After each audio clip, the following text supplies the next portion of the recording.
And Ancestry has lots and lots of databases. You can pay monthly fees, 25 bucks a month, or, a couple $100 a year to have access to all these databases. Sometimes they're newspaper clippings, sometimes they're websites for gravestones, sometimes they're ancestry records, sometimes they're draft card records, sometimes they're census records. So you pay a monthly fee to kind of access that. So since I was already in this journey, I'd already, subscribed for a year and had been looking through this data, trying to find Ann Shep, and she did not exist anywhere. There was one Ann Shep that existed in all of history who was living in North Carolina who didn't match anything, and I wasn't connected to in any way. So it was difficult to like have somebody, but I'd known that like people there wasn't a lot of paperwork done over the years, and lots of stuff gets burned or thrown away, and not as much you think would be scanned, and census data, it's tough to track people across states and across time because again, sometimes they moved in with somebody else, sometimes they got married within those 10 years, sometimes they just fell off, and Ancestry does a pretty good job of trying to track people, but um, even as Ancestry tries to go back through the census data, everything was written in cursive, and not all of it got translated correctly either. So the Shep could have been Sheppe, but maybe it could have been chef, Scheffe, and someone wrote it wrong someplace, and it came down um, to a spot where they changed their name or just fell off the earth, and so there was a lot of like mistrust of like documents as you're looking through, looking for Ann Shep, and then you're like, maybe it's Annie Shep, or maybe um, Anne Marie, or so you do these different types of, you try to figure out different names, or maybe you find someone that's called like Anne Lewis Shep, and that's a different name, but then you're trying to make all these connections um, as you're looking for somebody. I think the human mind is just trying to make these connections, and that can lead you down a lot of rabbit holes. What I found in this, your mind is trying to connect all these puzzle pieces for your own gain, but oftentimes they're really deep rabbit holes with lots of information that don't help you.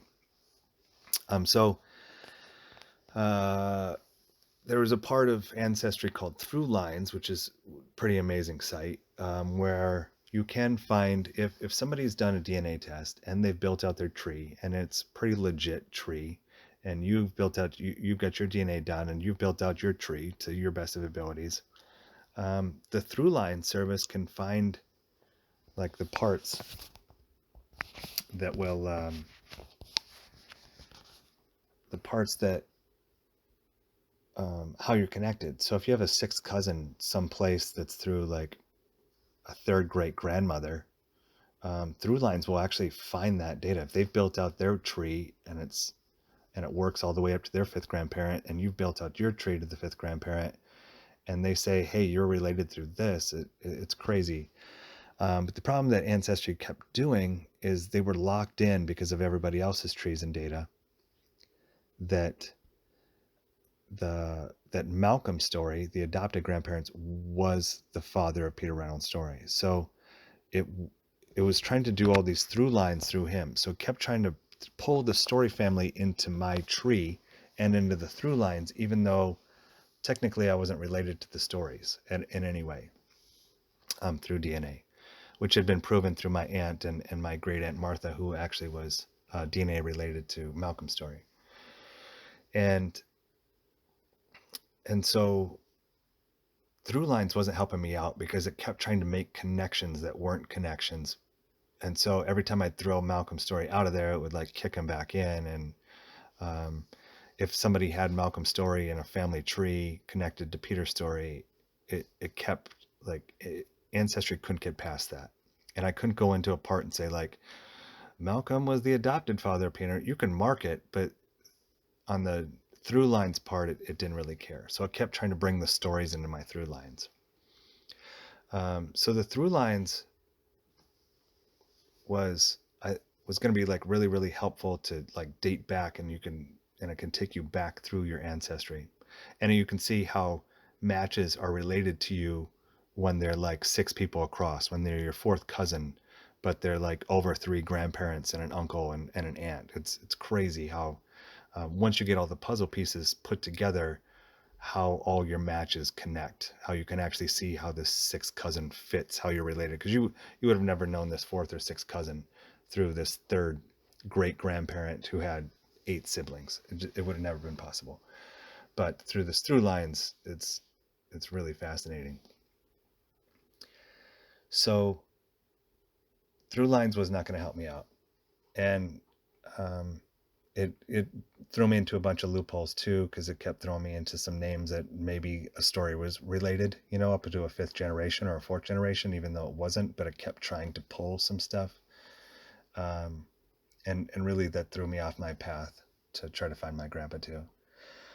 So what I started doing is starting to reaching out to like some of those people that were on my grandpa's side that I thought I was connected through DNA, fourth cousins, some third cousins, some sixth cousins, saying like, "Hey, my name is Tom Story. I live in Wisconsin. I'm trying to find my grandpa who was adopted in California in 1932. If you have any information, or if you could fill out your trees a little bit, I'm trying to connect some of the things." And most people were really nice and trying to help out. Or like, "Oh, I've never heard of the stories," or "We've always been in New York," or we did some stuff in Pennsylvania, but I've never heard of that name before, but we're connected, but I don't know how." And so they were like nice, very nice people, very helpful. And so Um, but it didn't really get me any closer. I just kind of met some nice people that weren't really related in the way that I could make the connection. Um, and then